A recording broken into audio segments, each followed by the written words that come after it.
as new infections and mask mandates are falling nationwide. There's unquestionably, finally, some light at the end of the COVID tunnel. But we can't close the book on this time without Martha Teichner's look at lessons learned.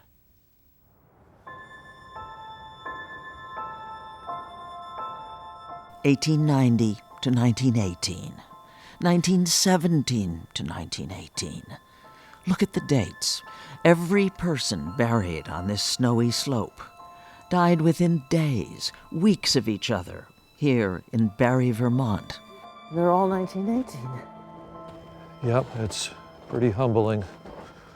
Nearly 200 that fall, during that other pandemic, the 1918 so-called Spanish flu. Effie Ballou opened the Wayside in July of 1918, and 2 months later, the pandemic hits Barre. Brian Zecchinelli and his wife Karen own the Wayside restaurant now. A nice window table. Thank you. There you go. It's become a Vermont institution. But Zecchinelli has never stopped thinking about how little he knew about the 1918 flu, and the fact that the grandfather he never met was one of its victims. This is where Germinio was laid to rest. He died at 35 that terrible year.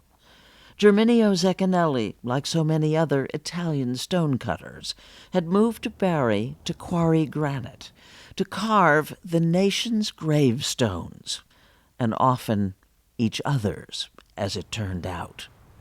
The Spanish flu is often referred to as the forgotten flu. And if we had anything to do with it, it wasn't going to be forgotten. Germinio and all the others. We wanted to do something to memorialize him and the 50 million others worldwide that died. Because to his astonishment, there was no substantial monument anywhere, in spite of the staggering number of dead. The forgotten pandemic indeed. So, in 2018, a century after the fact, he commissioned this one. It is unbelievable that nothing else had been done. 675,000 Americans died in that pandemic. We're at nearly 1 million and counting from COVID. Has history taught us anything? This time around, it confirmed the lesson from 1918, you tell the truth. Tulane University scholar John Barry wrote the definitive history of the 1918 flu. You heard things like, this is about the 1918 virus, this is ordinary influenza by another name, which of course it wasn't. Compare. It's a little like the regular flu that we have flu shots for. It's crystal clear that Trump himself knowingly said things that weren't true. It's going to disappear. One day it's like a miracle. It will disappear.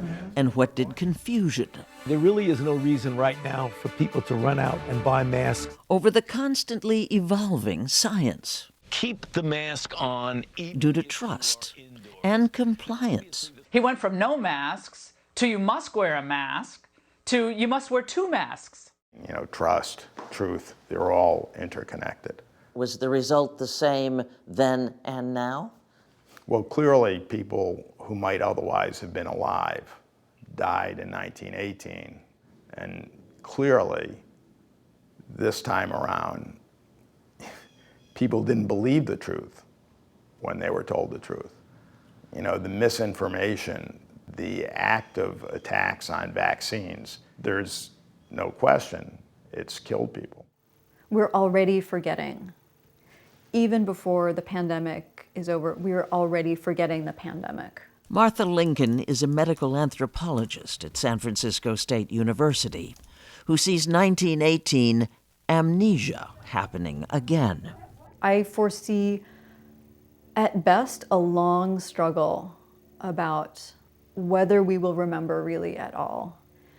And if we remember, what that memory will really be. Our entertainment, she says, is like some parallel universe where COVID is invisible or long gone. Remember when we had to legally stand 6 feet apart from one another? Yeah, I miss it. Not everyone is choosing to forget. Back in Barre, Vermont, the self-proclaimed granite center of the world, the monument business is booming. We're up 25 to 30% depending on product lines. I think all domestic manufacturers are up. Rob Boulanger manages this huge Rock of Ages plant. People are pre-buying. So people are looking at their mortality, right? And wanting to take care of those final arrangements before something happens. Has COVID influenced that? Oh, absolutely. The longing to remember and be remembered, a catalyst. I think that if we don't manage to properly memorialize those that have been lost in this pandemic, it says that people like my dad, his life didn't matter. Kristen Urquiza never got to say goodbye. Mark Urquiza died on June 30th, 2020, isolated on a ventilator in an Arizona hospital. It was pre-vaccine. Cases were rising, but Arizona had opened back up. Sure, maybe he should have said no to coming together with his friends to celebrate the end of the pandemic. He was given false information upon which he made choices, and that cost him his life. Urquiza founded a nonprofit advocating for permanent memorials and a COVID Memorial Day. In Congress, there's been limited support. Our elected officials would much rather move on, and I'm here to say, we're not going to let you. I wouldn't be surprised if there weren't really many memorials. Really? You know, But 1 million dead? Are they invisible? which party is going to take credit for that?